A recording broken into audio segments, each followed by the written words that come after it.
السلام علیکم پیارے بچوں، کیسے ہو آپ سب؟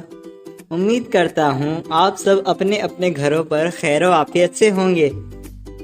آج ہم علم الحساب میں مقامی قیمت کے بارے میں جانیں گے، تو چلیے چند مثالوں کے ذریعے مقامی قیمت کو سمجھتے ہیں۔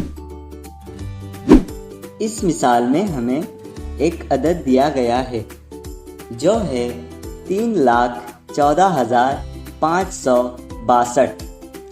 اس عدد میں آنے والے ہر واحد عدد کا ایک مقام ہے۔ ان تمام عدد کو ان کے مقام کے مطابق ان خالی جگہوں میں رکھیں گے۔ سب سے پہلے شروع کریں گے دائیں جانب سے، تو آئیے بچوں ہم شروع کرتے ہیں۔ سب سے پہلا عدد ہے 2 جو کہ اکائی کے مقام پر ہے، تو اسے ہم اکائی کے مقام پر رکھیں گے۔ اس کے بعد والا عدد ہے 6 جو کہ دہائی کے مقام پر ہے، تو اسے ہم دہائی کے مقام پر رکھیں گے۔ اب اس کے بعد والا عدد کون سا ہے آپ بتائیے؟ بہت خوب، بالکل صحیح کہا۔ اس کے بعد والا عدد ہے 5 جو کہ 100 کے مقام پر ہے، تو اسے ہم 100 کے مقام پر رکھیں گے۔ اب اگلا نمبر ہے 4 جو کہ 1000 کے مقام پر ہے، چلیے اسے 1000 کے مقام پر رکھتے ہیں۔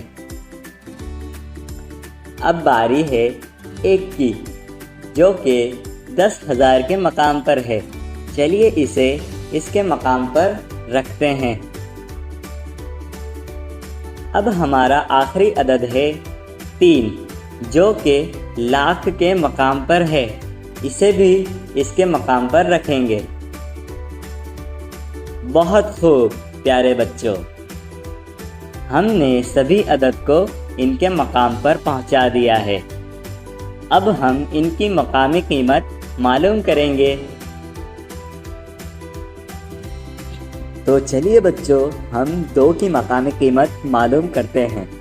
2 جو ہے وہ اکائی کے مقام پر ہے، اس لیے اس کی مقامی قیمت معلوم کرنے کے لیے ہمیں اسے 1 سے ضرب دینا ہوگا۔ 2 کو 1 سے ضرب دینے پر جواب آئے گا 2، اس لیے اس کی مقامی قیمت ہوگی 2۔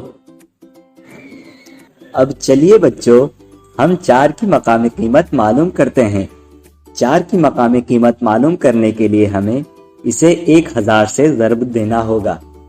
4 کو 1000 سے ضرب دیں گے تو ہمارا جواب آئے گا 4000۔